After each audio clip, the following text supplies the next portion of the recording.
Hello team, welcome to another ATP Geopolitics video with myself, Jonathan MS Pearce. This is a breaking news update concerning the reaction to the Russian drones flying into Polish airspace. It was, I think, the first time a NATO country has had such an open incursion into its territory. And I wonder if President Trump would say, hey, if I was president, this never would have happened. Well, it has happened. You are president. And we're going to get onto in a second the weakest of weak responses from Trump. It is pathetic. And in fact, you've had a stronger response from the US ambassador to NATO, who said, you know, we'll defend NATO countries to the hilt type thing. But you didn't hear anything like this from Trump. And in fact, you know, if we look at the live feed here from The Guardian, for example, NATO allies have responded to Russian drone incursions seriously. Loads of different reactions from all sorts of quarters around the world to the drones flying into Poland. Some 23 of them, I think, was the last count I saw. Russian drones, quote, did not veer off course, but deliberately targeted Poland, according to Foreign Minister Radoslaw Sikorski. That is a significant claim. Property was damaged, but fortunately nobody was injured. Even though NATO is not at war, Russian aggression strikes beyond Ukraine. He said he was aware that Russia claims there is no evidence there were Russian drones, even suggesting a Ukrainian provocation, but said that lies and denials were default Soviet responses. The Kremlin is again mocking President Trump's peace efforts to bring it back to President Trump. Poland, the EU and NATO will not be intimidated, and we will continue to stand by the brave people of Ukraine. It's time for the leadership of Russia to understand that the attempt to rebuild Europe's last empire is doomed to fail. Tusk has been speaking. Zelensky's spoken to the EU's Ursula von der Leyen, thanking her for her strong address, very robust. I mean, the rhetoric has certainly been there from nations allied to Ukraine, and we're going to come to Trump's in a second. So get off the fence and condemn Russian aggression. Poland's foreign minister tells Hungarian Prime Minister Viktor Orban. We're going to come to that reaction in a second as well. But yeah, really strong response from defence ministers like John Healey for the UK, Keir Starmer from the UK, Emmanuel Macron. We've got Finnish prime ministers and presidents and from all around Europe. People have been incredibly concerned and have stated, you know, that in no uncertain terms, you know, Russia has committed egregious acts, so on and so forth. And you've had Carney as well, Putin demonstrating his total disregard for the path of peace. Yes, so you know, Sikorski saying from Poland, it's a threat to all of the EU and to NATO. And he rejects the technical malfunction theory for the drone incursion. As you know, Russian drones have veered into Polish airspace before, not only drones, but cruise missiles. Also, one of them during this war landed 10 kilometers from my home.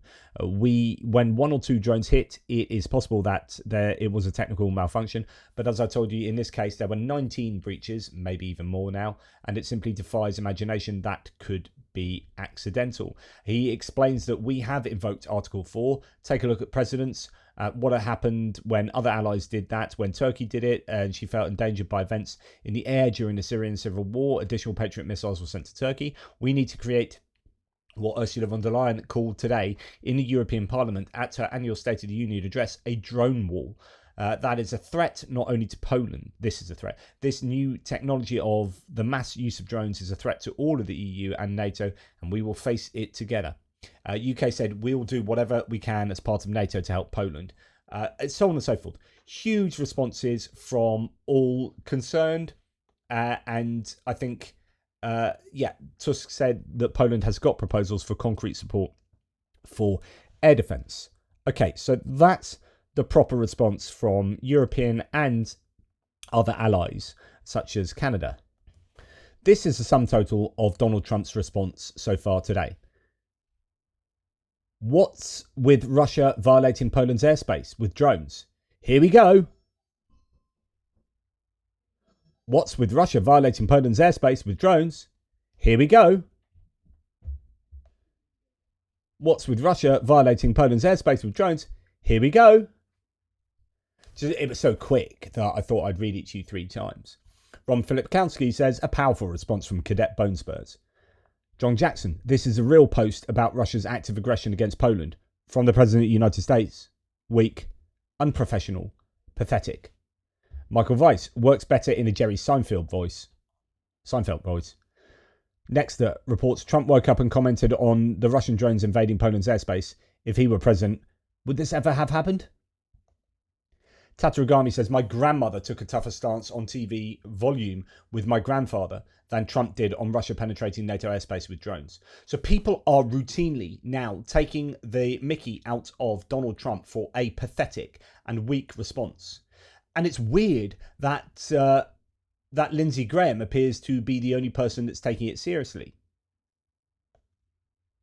Gary Kasparov says, meaningless drivel from a feeble old showman who cannot act against Russia. It's the Trump version of a standard, equally meaningless White House statement of grave concerns and unacceptable behaviour. Neither would result in any action. Lindsey Graham here says, I completely agree with President Trump's sentiment in response to Russia's insane violation of Polish airspace for hours, deploying multiple drones. So Lindsey Graham's got the right sort of language here. Russia's insane violation of Polish airspace. But you agree with Trump's sentiment? I mean, what is Trump's sentiment? What's with Russia violating Poland's airspace with drones? That's the sort of thing that I ask about. You know, I look out the window and there's like 7 cars outside my neighbour's house. I'm like, what's with all the cars outside Doris's house? Like, what's Doris doing? What's with that? Not like the incursion of 20 odd drones from an enemy nation into NATO airspace when I'm a NATO member. And I'm like, oh my goodness, does this mean we invoke Article 5? Or are we going to war? You know, not. What's with that? What's with that? It's just insane. So Lindsey Graham carries on. Mr. President, Congress is with you. With you on what? He's not said anything. We stand ready to pass legislation authorising bone-crushing new sanctions and tariffs that can be deployed at your discretion. Our goal is to empower you as you deal with this mounting threat. So he's, of course, talking about the Blumenthal and Graham co-sponsored bill, which has, is it something like, it was 85, I think it might even be up to 90 senators out of 100 supporting it. Like massive, overwhelming support from the Senate for huge sanctions on, secondary sanctions on nations supporting Russia and on Russia. So he's saying the right things, he wants to do the right things, but he's still having to pay lip service to the idea that Trump is some kind of rational human being and making any kind of sense. You are also right to insist that Europe follows your lead on imposing tariffs against countries like China and India who buy cheap Russian oil, the proceeds of which fuel Putin's war machine. To Europe, I hope you understand that Republicans and Democrats in Congress are working with President Trump on new ideas, like tariffs, to end this war. I also hope you are watching.